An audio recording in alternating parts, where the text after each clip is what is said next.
আষাঢ়ে গল্প, এক গল্প যা আপনার অপেক্ষায়।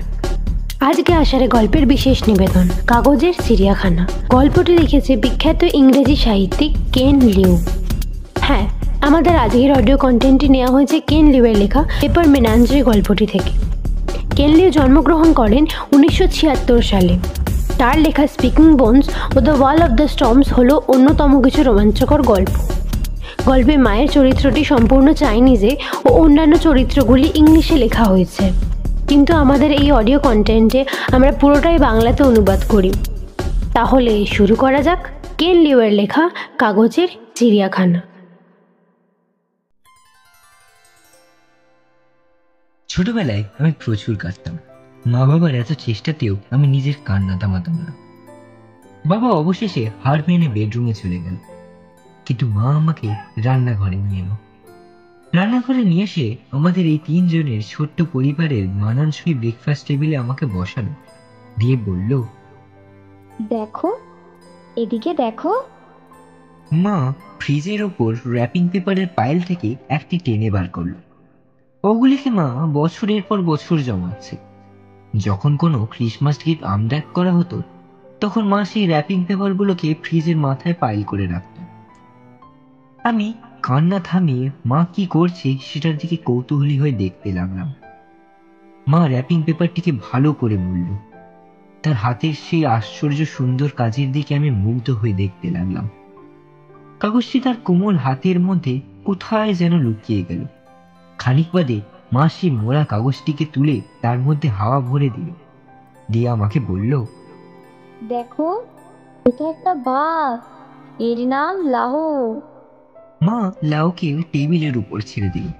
সেই ছোট্ট কাগজের বাঘটি দাঁড়িয়ে রইল আমাদের ব্রেকফাস্ট টেবিলের উপর। মাত্র 2 মুষ্টির মতো আয়তন ছিল সেই লাউয়ের। বাঘটির গায়ের রংটি সাদা, যার উপর লাল রঙের মোমবাতি ও ক্রিসমাস ট্রি আঁকা ছিল। আমি মায়ের হাতের তৈরি সে আশ্চর্য জিনিসটার কাছে এগিয়ে গেলাম। লাউ আমাকে দেখে তার লেজ নাড়ল এবং আমার আঙুলের উপর ঝাঁপিয়ে পড়ে গর্জে উঠল। তার সেই গর্জন যেন এক পুচকি বিড়ালের ডাক আর নিউজ পেপারের খড়মড় আওয়াজকে একসঙ্গে মিলানো কোনো এক নতুন আওয়াজ। আমি লাউর পিঠে আমার তর্জনী বুলিয়ে দিলাম। লাউ গুড় গুড় করে উঠল। এটাকে অরিগেমি বলে। আমি জানতাম না এটা কি, কিন্তু বুঝতে পারছিলাম যে মায়ের নিঃশ্বাসটাই হচ্ছে স্পেশাল। মা ওই কাগজের জন্তুটিতে হাওয়া ভরতেই জন্তুটি জীবন্ত হয়ে উঠল। এটা মায়েরই একটা ম্যাজিক। বাবা মাকে একটা ক্যাটালগ থেকে পছন্দ করেছিল। আমি যখন হাই স্কুলে পড়তাম, তখন একবার বাবাকে পুরো ব্যাপারটা বিস্তরে জানতে চেয়েছিলাম। বাবা চেয়েছিল যাতে আমি মায়ের সঙ্গে আবার কথা বলি। তাই বাবা আমার মনে মায়ের প্রতি ভালোবাসা জাগানোর জন্য আমাকে বলল, আমি 1973 সালে ইন্ট্রোডাকশন সার্ভিসে সাইন করেছিলাম। তখন বসন্তের ঋতু চলছিল। আমি পৃষ্ঠার পর পৃষ্ঠা পাল্টে যাচ্ছিলাম। কোনো পৃষ্ঠাতেই আমার চোখ 2 সেকেন্ডের জন্য টিকল না। অবশেষে চোখ পড়ল তোর মায়ের ছবিতে। আমি সেই ছবিটাকে আগে কখনো দেখিনি। তোর মা একটি চেয়ারে বসেছিল। তার পরনে ছিল একটি সবুজ রঙের চমজম। তার সুন্দর কোমল মাথাটি হেলানো ছিল ক্যামেরার দিকে, আর তার সুশ্রী কালো লম্বা কেশ সাজিয়ে তুলেছিল তার বুক ও কাঁধ। তার চোখের চাউনিতে ছিল এক শান্ত দৃষ্টি। ওটাই ছিল সেই ক্যাটালগটার শেষ পৃষ্ঠা। ক্যাটালগে লেখা ছিল যে সে হংকংয়ের মেয়ে ও তার 18 বছর বয়স। সে নাচতে খুব ভালোবাসত আর ইংরেজিতে কথাও বলতে পারত। কিন্তু পরে জানতে পারলাম তার মধ্যে কোনোটাই সত্যি ছিল না। আমি তাকে চিঠি পাঠালাম আর কোম্পানি সেই চিঠিটা তাকে পাঠালো। আমি হংকং গেলাম তার সাথে দেখা করতে, কিন্তু সেই কোম্পানির ক্যাটালগে যা লেখা ছিল তার থেকে সম্পূর্ণ বিপরীত বর্ণনা দেখে আমি অবাক হলাম। সে শুধু হ্যালো আর গুড বাই ছাড়া কিছুই বলতে পারতাম না ইংরেজিতে। হাই স্কুলের সেই আমি তখন ভাবতাম যে এ কেমন ধরনের নারী যে নিজেকে বিক্রি করার মতন ক্যাটালগে দেয়। বাবা তারপর আবার বলে উঠল, আমি কোম্পানির কাছ থেকে টাকা ফেরত চাওয়ার বদলে হোটেল রেস্টুরেন্টার ওয়েট্রেসকে টাকা দিলাম যাতে সে আমাদের কথোপকথনকে অনুবাদ করে দেয়। আমি যখন তার সঙ্গে কথা বলছিলাম, তখন তার অদ্ভুত দৃষ্টি আর সেই হালকা ভয় ও আশা যেন আমার মনটিকে মুগ্ধ করে রেখেছিল। যখন সেই ওয়েট্রেসটি আমার কথা তার ভাষায় অনুবাদ করে দিচ্ছিল, তখন আমি তার ঠোঁটের কোণে হালকা হাসিটা লক্ষ্য করেছিলাম।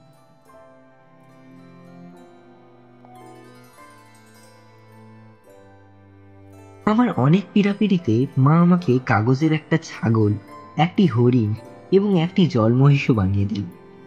তারা গোটা বারান্দায় দৌড়াদৌড়ি করে যখন লাউ তাদের পিছনে তাড়া করে বেড়ায়, আর যখন লাউ তাদেরকে ধরে ফেলতো তখন সে তাদের ভিতর থেকে সমস্ত হাওয়া বের করে দিত।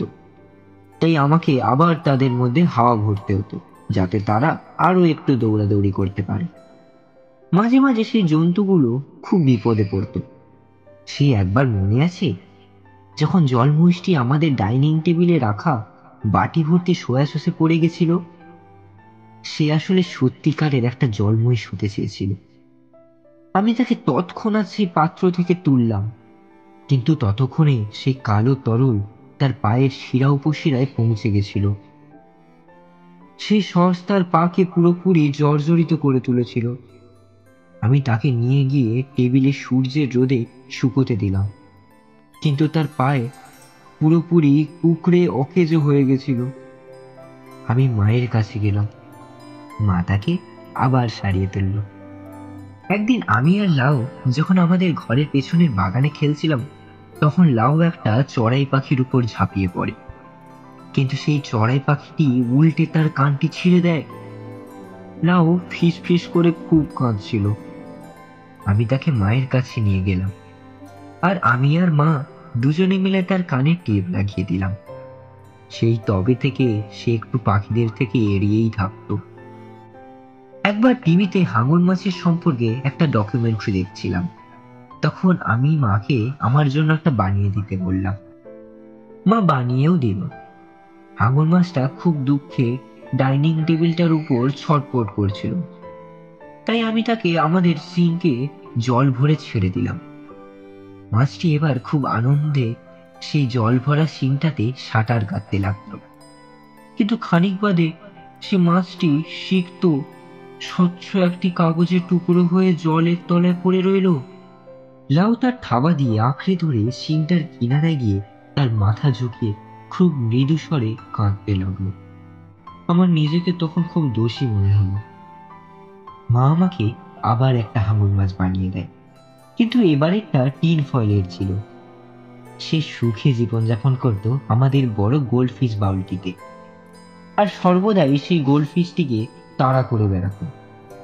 আমি আর লাউ প্রায় সময় বসে দেখতাম তার এই দুষ্টুমি।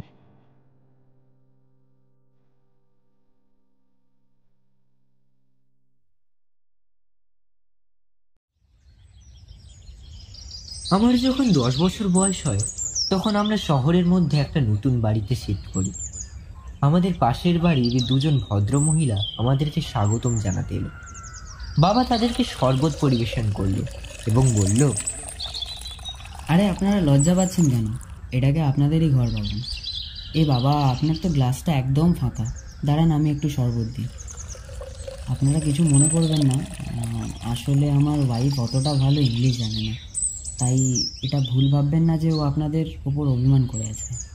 আমি যখন ডাইনিং রুমে বসে পড়ছিলাম আর মা যখন রান্নাঘরে তার জিনিসপত্র গোছাচ্ছিল, তখন বসার ঘর থেকে সেই দুই ভদ্রমহিলার কণ্ঠস্বর শুনতে পেলাম। তারা বলা বলি করছিল যে ওনাকে তো সাধারণে খুব পর্যাপ্ত পুরুষ বলেই মনে হয়, তাহলে উনি এটা কেন করলেন? ঠিকই বলেছ, এরকম দুজনের মিশ্রণ কখনোই ভালো দেখায় না। ওদের ছেলেটাকে দেখো, কেমন যেন একটা, যেন পুরোটাই অসম্পূর্ণ। ওর চোখটা দেখো, একটু বেশি টানা টানা না, যেন একটা ছোট্ট রাক্ষস। তোমার কি মনে হয় ছেলেটা ইংলিশ বলতে পারে? তারা দুজন আমার কাছে সরে এলো, এসে জিজ্ঞেস করলো, তোমার নাম কি গো বাবু? জ্যাক। আমার নাম জ্যাক। না, কই না তো, অতটাও তো চাইনিজদের মতো মনে হলো না। মা সেখানে এসে দাঁড়ালো। তারা তিনজন একটা ত্রিকোণের মধ্যে আমাকে ঘিরে নিজেরা কি জানি কি নিয়ে শুধু মাথা নাড়তে লাগলো, অথচ কেউ একটা কথাও বলল না যতক্ষণ না বাবা এলো।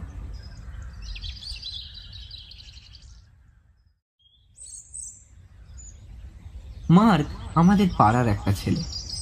সে আমাদের বাড়িতে তার স্টার ওয়ার্সের অ্যাকশন ফিগার মানে ওবি-ওয়ান কেনোবি লাইট সেভার নিয়ে এসেছিল। মার্ক সেই লাইট সেভারটা জ্বালালো আর তার হাত দুলিয়ে দুলিয়ে বলতে লাগলো, use the force, use the force. তার সেই লাইট সেভারটা পুরো সত্যিকারের ওবি-ওয়ানের লাইট সেভারের মতো লাগছিল। আমরা একসঙ্গে তার সেই একই কাণ্ড 5 বার করে যেতে দেখলাম আর তাকে বললাম, এটা আর কিছু করতে পারে?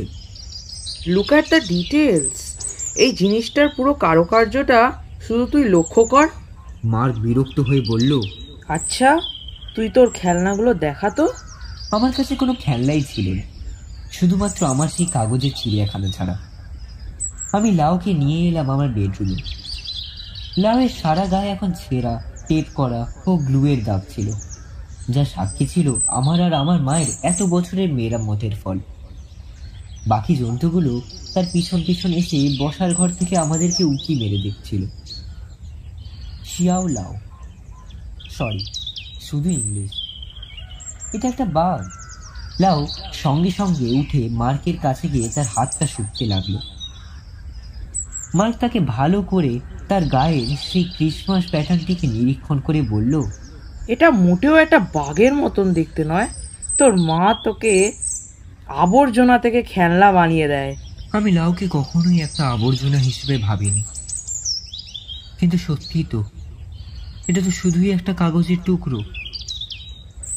মার্ক আবার তার সেই ওবি-ওয়ানটা আমার দিকে এগিয়ে দিয়ে আবার বলে উঠল, ইউজ দ্য ফোর্স। লাউ ঝাঁপিয়ে পড়লো সেই অ্যাকশন ফিগারটা আর চোখের সামনে মার্কের সেই ওবি-ওয়ানের অ্যাকশন ফিগারটা মাটিতে পড়ে তার মাথাটি ভেঙে গেল। লাউ গর্জন করে হাসতে লাগলো। আমিও তার সঙ্গ দিলাম, কিন্তু কিন্তু মার্ক আমাকে খুব জোরে ঘুষি মারল আর খুব রাগী গলায় বলল, তুই এটার দাম জানিস? এটা কত দামি তুই কল্পনাও করতে পারবি না। তোর মাকে তোর বাবা যত টাকা দিয়ে কিনেছে তার থেকেও এটা দাম বেশি। আমি মাটিতে পড়েছিলাম। লাউ আমার এই অবস্থা দেখে ঝাঁপিয়ে পড়ল মার্কের মুখে। মার্ক ভয় চিল্লাতে লাগলো। শেষে মার্ক লাউয়ের নাগাল পেতে তাকে ধরে ছিঁড়ে 2 টুকরো করে দিল আর সেই 2টি ছেঁড়া কাগজের টুকরো আমার মুখে ছুঁড়ে দিয়ে সে বলল, এই নে তোর স্টুপিড গরিব যত সব চাইনিজ আবর্জনা। মার্ক চলে যাওয়ার পর আমি অনেক চেষ্টা করলাম লাউকে সারিয়ে তোলার, কিন্তু দেখতে দেখতে বসার ঘর থেকে বাকি জন্তুরা আমাকে আর সেই কাগজের টুকরোকে ঘিরে দাঁড়ালো। সেই কাগজের টুকরো যেটা কখনো আমার এত ছোটবেলার স্মৃতি আমার লাউ ছিল।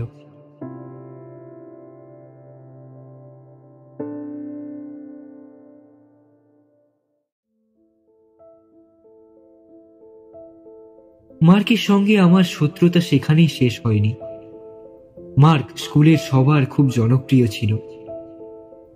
আমি নিজে ভাবতেও চাই না সেই 2 সপ্তাহ যেটা আমার জীবনের সব থেকে খারাপ সময় ছিল। সেই সপ্তাহের শেষে আমি শুক্রবার বাড়ি ফিরলাম। মা জিজ্ঞেস করলো, তোমার স্কুল কেমন হলো? আমি তার কোনো কথার উত্তর না দিয়ে সোজা বাথরুমে চলে গেলাম আর বাথরুমের আয়নাতে নিজেকে ভালো করে দেখলাম। না না, আমাকে মোটেও আমার মায়ের মতো দেখতে নয়।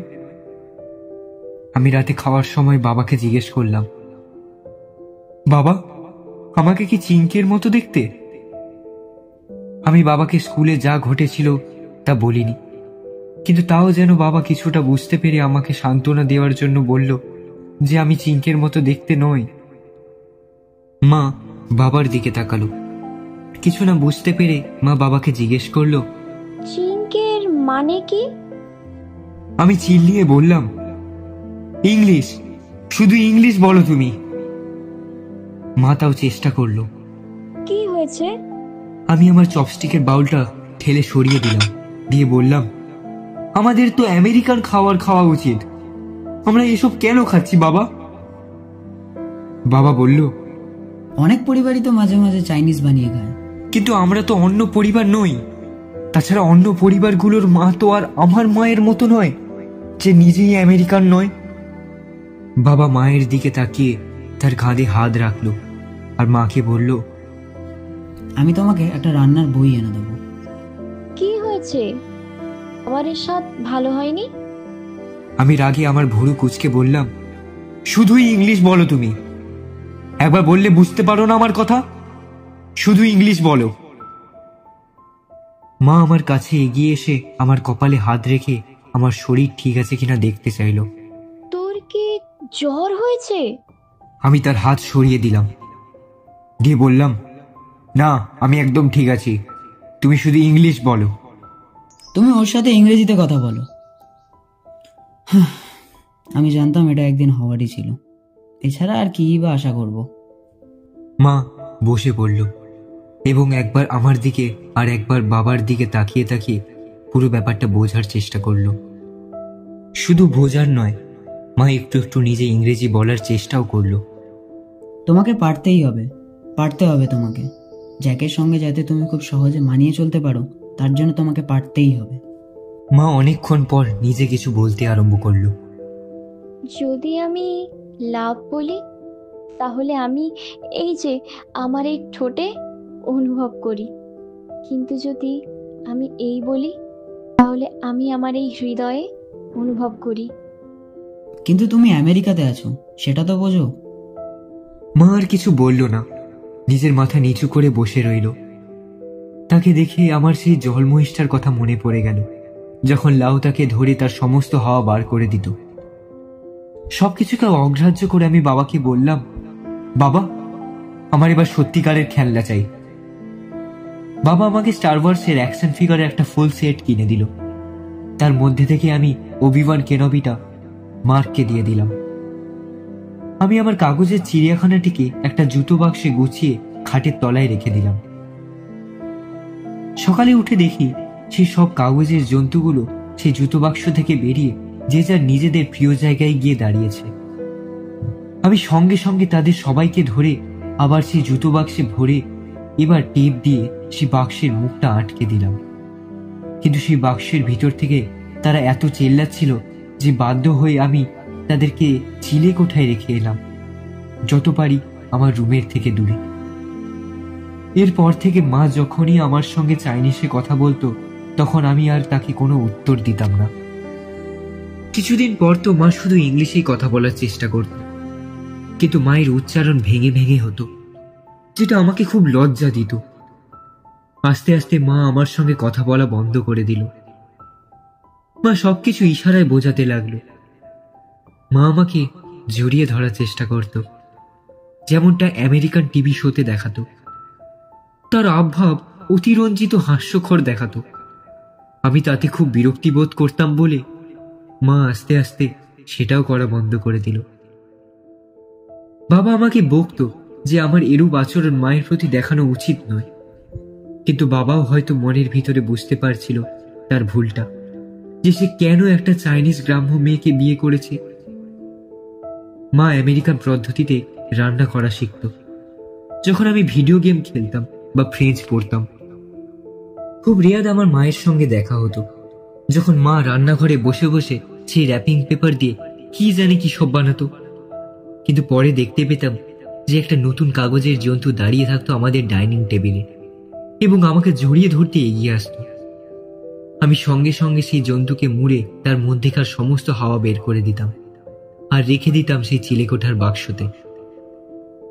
তারপর থেকে মা নতুন কাগজের জন্তুগুলোও বানানো ছেড়ে দিল। তখন আমি হাই স্কুলে পড়তাম। মায়ের ইংলিশও অনেকটা শুধরে গেছিল, কিন্তু সেই সব থেকে আমার আগ্রহ তারই সাথে মুছে গেছিল। আমার কিছুই যায় আসতো না যে মা কি ভাষায় কথা বলছে আর কেন বলছে। মাঝে মাঝে আমি যখন বাড়ি ফিরতাম, তখন তার ছোট শরীরটি রান্নাঘরে চোখে পড়ত। মা নিজেই নিজের মনে কি গান গিয়ে যেত, তাও আবার চাইনিজে। এটা আমার কাছে বিশ্বাস করতে খুব কঠিন ছিল যে ওই মহিলা আমাকে জন্ম দিয়েছে।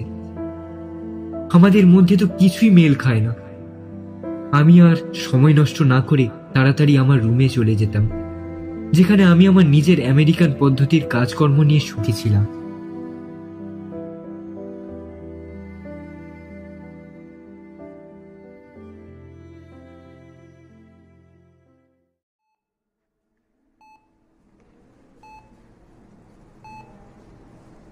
বাবা আর আমি মায়ের হাসপাতালের বিছানার এক পাশে দাঁড়িয়েছিলাম।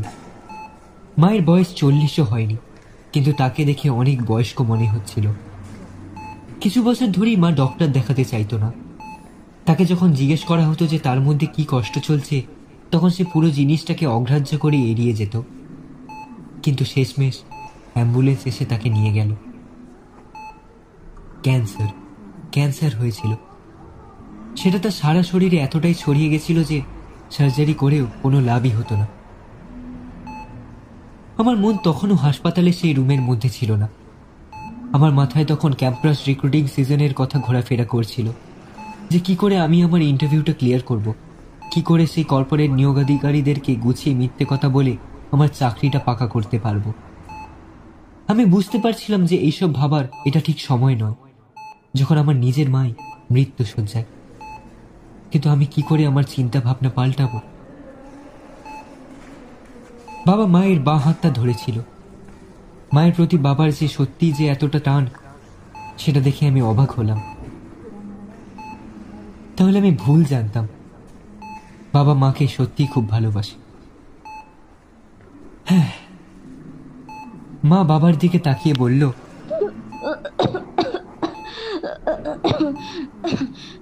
আমি আমি একদম ঠিক আছি। তারপর মা আমার দিকে চেয়ে হাসি মুখে বলল, আমি জানি তোকে তোর কাজে ফিরে যেতে হবে। মায়ের গলার আওয়াজ তার মাথার কাছে মেশিনের আওয়াজের জন্য খুব অস্পষ্ট শোনাচ্ছিল। তুই যা, কে নিয়ে একদম চিন্তা করিস না।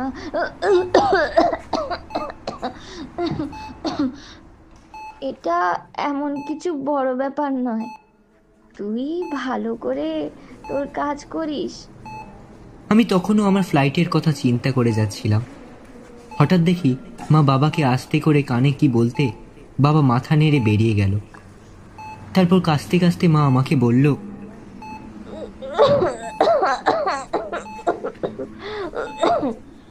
যদি তোর মন না চায় তাহলে জোর করে করিস না, সেটা তোর শরীর আর মনের জন্য খুব কষ্টদায়ক হবে।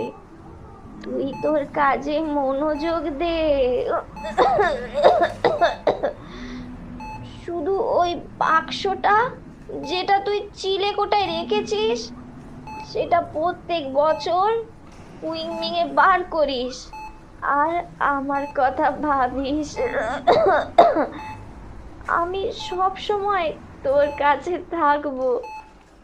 কুইংমিং হলো মৃত মানুষদের উদ্দেশ্যে চাইনিজদের এক উৎসব। যখন আমি খুব ছোট ছিলাম তখন দেখতাম যে মা তার গত মা বাবাকে এই কুইংমিং দিনটাতে চিঠি লিখত। তাতে তার কাটানো ভালো ভালো সময়গুলোর সম্পর্কে লেখা থাকত। মা আমাকে সেই চিঠি জোরে জোরে পড়ে শোনাতো। আমিও মাকে বলে দিতাম যে কোথায় আর কি কি লেখা উচিত। মা সবশেষে সেই চিঠি লেখা কাগজটি সারস পাখির মতো মুড়ে পশ্চিমের দিকে করে হাওয়ায় উড়িয়ে দিত। আজ অনেক বছর হয়ে গেল। আমি মায়ের সঙ্গে কবে যে সেই শেষ চিঠি লিখতে বসেছিলাম তাও মনে নেই। আমি মাকে বললাম, মা, এইসব চাইনিজ ক্যালেন্ডারের সম্পর্কে কিছুই জানি না আমি, তুমি বরঞ্চ বিশ্রাম করো। আচ্ছা, ঠিক আছে। তুই শুধু বাক্সটা রাখিস, আর যদি কোনোদিন সুযোগ পাস তাহলে খুলিস। ঠিক আছে মা।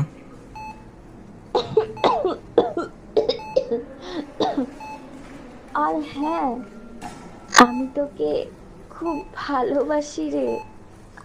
এক মুহূর্তের জন্য আমার ছোটবেলার সেই ছবিটা চোখের সামনে ভেসে উঠেছিল, যখন মা আই বলে তার বুকে ছুঁয়েছিল। আচ্ছা হয়েছে মা, তুমি আর কথা বলো না। বাবা ঘরে প্রবেশ করলো। আমি বাবাকে বললাম যে, বাবা, আমার খুব তাড়াতাড়ি ফ্লাইট আছে, আমি সেটা মিস করতে চাই না।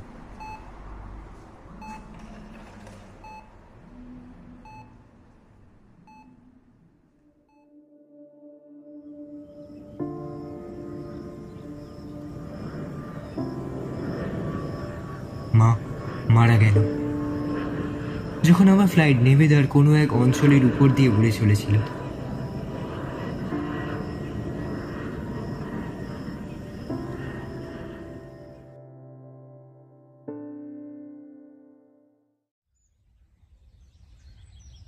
বাবাও তারপর থেকে খুব তাড়াতাড়ি বুড়ো হতে লাগলো।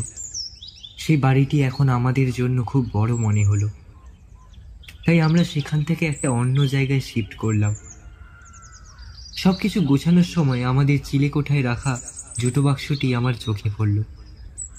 সেই কাগজের চিড়িয়াখানাটি অনেকদিন সেই চিলেকোঠার অন্ধকারময় কোণে পড়ে থেকে থেকে তার সমস্ত জৌলুস হারিয়ে ফেলেছিল। সেই কাগজের জন্তুগুলো এখন আর নড়াচড়া করতো না। তাদের মধ্যেকার প্রাণ যেন মুক্তি পেয়েছিল মায়েরই সঙ্গে। সত্যিই কি এই জন্তুগুলো কোনোদিনও জ্যান্ত ছিল, নাকি সবই আমার ছোটবেলাকার মন গড়া কল্পনা? এপ্রিল মাসের প্রথম ছুটি। আজ 2 বছর হয়ে গেছে মা মারা গেছে। আমি টিভিতে হাঙর মাসির সম্পর্কে একটা ডকুমেন্টারি দেখছিলাম। আমার সেই সময়টার কথা মনে পড়ল, যখন আমি আর লাউ বসে বসে দেখতাম যে মা কি করে টিনফয়েল দিয়ে হাঙর মাছটিকে তৈরি করত। হঠাৎ চোখ পড়ল পাশের বুক শেলফে। একটা কাগজের ডেলা পাকানো, টেপ দিয়ে মোড়া কি যেন একটা পড়ে আছে না ওই কোণটায়। আমি এগিয়ে গেলাম সেই কাগজের টুকরোটার কাছে। গিয়ে দেখলাম এটা তো লাউ। আমি লাউকে অনেক দিন দেখিনি। মা হয়তো নিজেই লাউকে আবার সারিয়ে তুলেছিল আমার ব্যর্থ চেষ্টার পর। লাউ এখন আগের থেকে অনেকটা ছোট হয়ে গেছে। সে কি করে হয়, আসলে আমিই অনেকটা বড় হয়ে গেছি।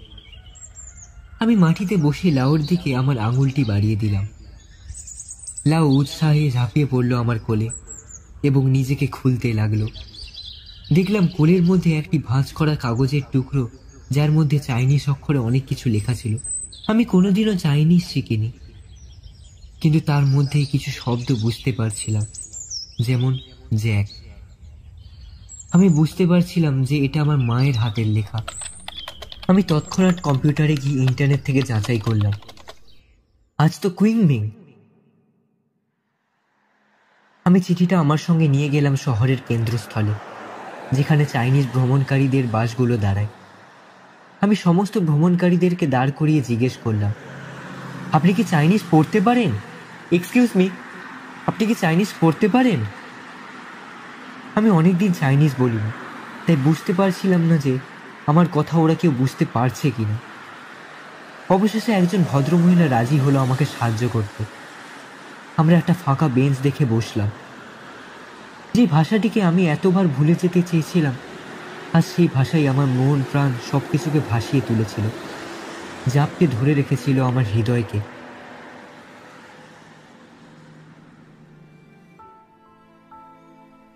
জ্যাক, আমরা অনেক দিন কথা বলিনি।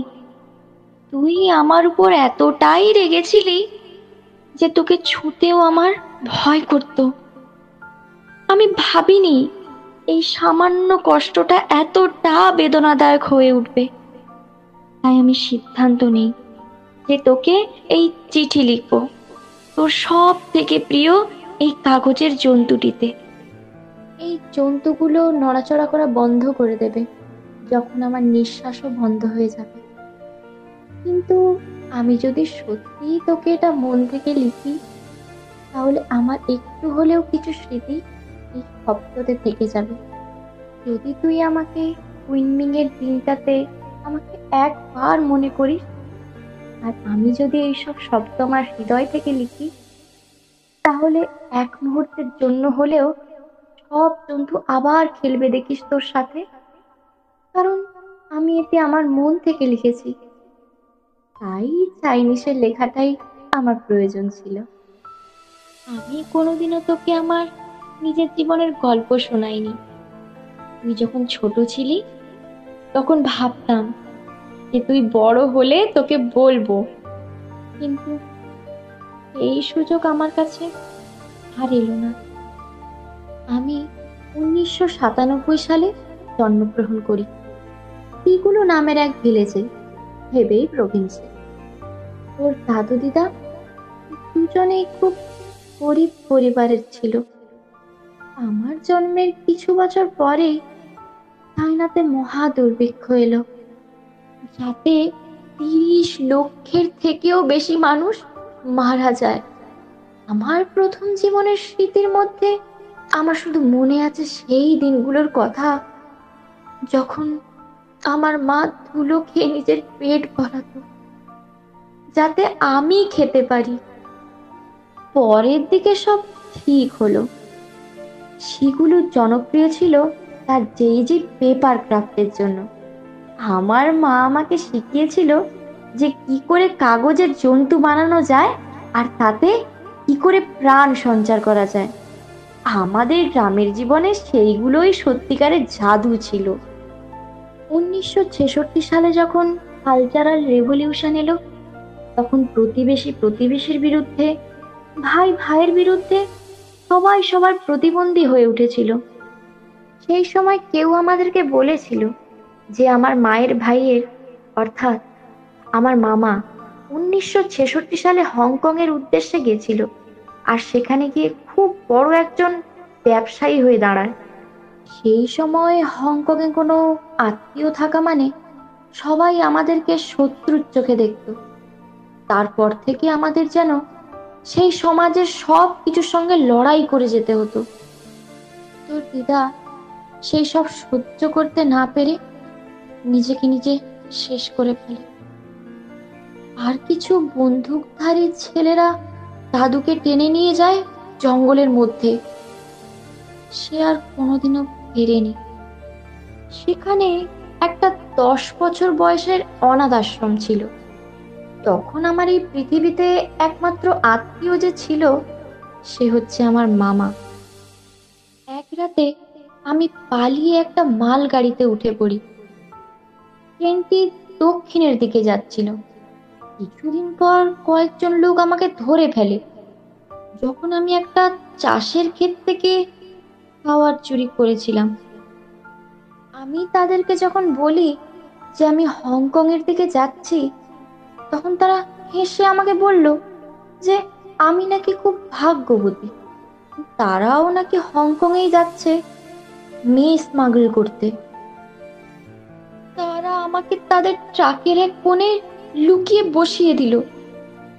এখানে আরো অনেক মেয়েরা ছিল যাদেরকে বর্ডারের ওপারে স্মাগলিং করা হবে। আমাদেরকে কোনো এক পাতাল ঘরে লুকিয়ে রাখতো এবং আমাদেরকে বলতো যেন আমরা খুব স্বাস্থ্যবান আর বুদ্ধিমতির মতো আচরণ করি, যাতে কোনো এক খরিদ্দার আমাদেরকে খুব সহজে কিনে নিয়ে যায়। সেই খরিদ্দারের মধ্যেই একটা চাইনিজ পরিবার আমাকে কিনে নিয়ে গেল তাদের 2 ছেলের দেখাশোনা করার জন্য। সেই ছেলে দুটো যদি কোনো দোষ করতো তার জন্য আমাকে অত্যাচার সহ্য করতে হতো। আমি নিজের জন্য কিছুই করতে পারতাম না। করতে গেলেই মার খেতে হতো। নিজের লেখাপড়া করতে গেলেও মার খেতে হতো। ইংরেজি পড়তে গেলেও আমাকে এইসব সহ্য করতে হতো। আমি নিজে কিছু প্রতিবাদ করতে গেলেই তারা আমাকে পুলিশে ধরিয়ে দেবে বলে ধমকি দিত, কারণ আমি হংকংয়ে বেআইনিভাবে ঢুকেছি। এরকম ভেবেই আমাকে 6টা বছর কাটাতে হলো।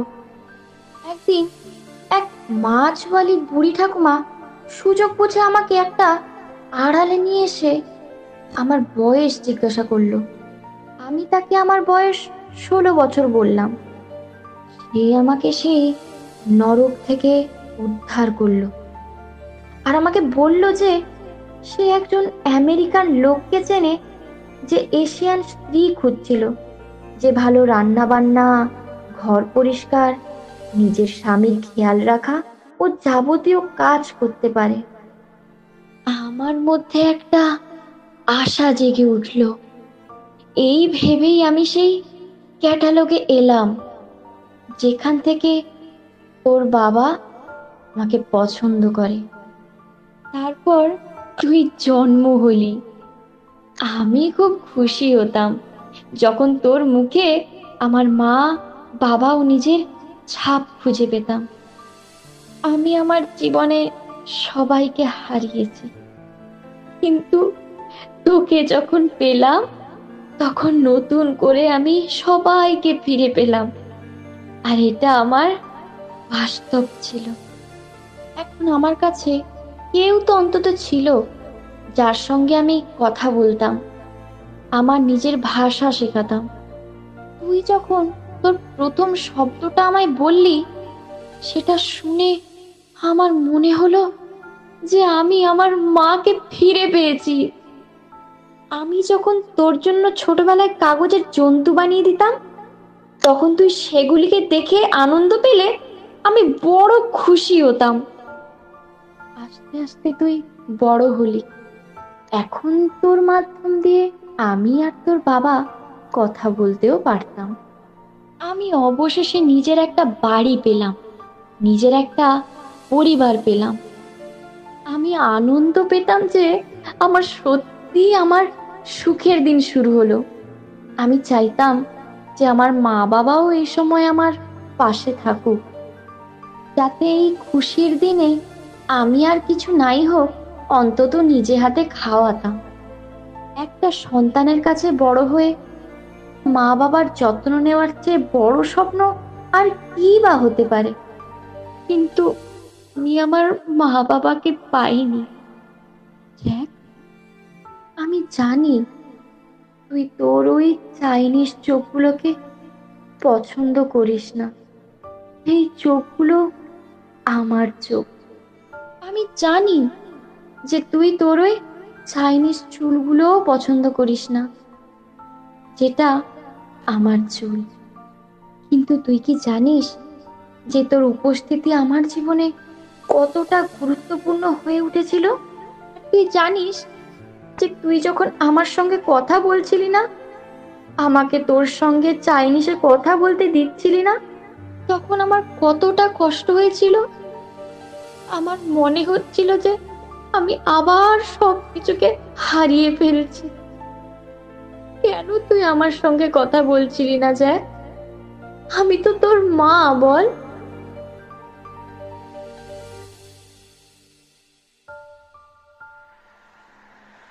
সেই ভদ্রমহিলা আমার হাতে চিঠিটা ধরিয়ে দিল।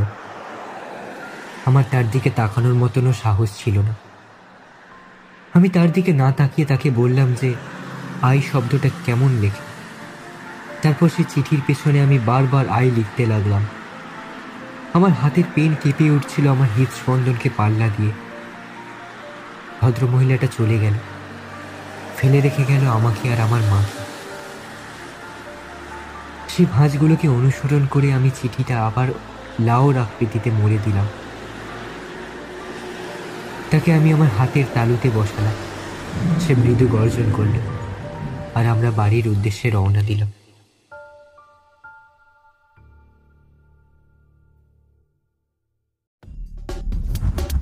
আপনারা শুনছিলেন কেন লিউয়ের লেখা কাগজের চিড়িয়াখানা। গল্প পাঠে অর্থাৎ জ্যাকের ভূমিকায় শুভজিৎ, মায়ের ভূমিকায় মনীষা, বাবার ভূমিকায় দেবপ্রিয়, মার্কের ভূমিকায় সপ্তর্ষি, গল্পের সূত্রধার ও দুই প্রতিবেশী মহিলার ভূমিকায় আমি অনুষ্কা। এরকম আরও গল্প পেতে চাইলে লাইক করুন ও সাবস্ক্রাইব করুন আমাদের চ্যানেল আষাঢ়ে গল্পকে। এক গল্প যা আপনার অপেক্ষায়।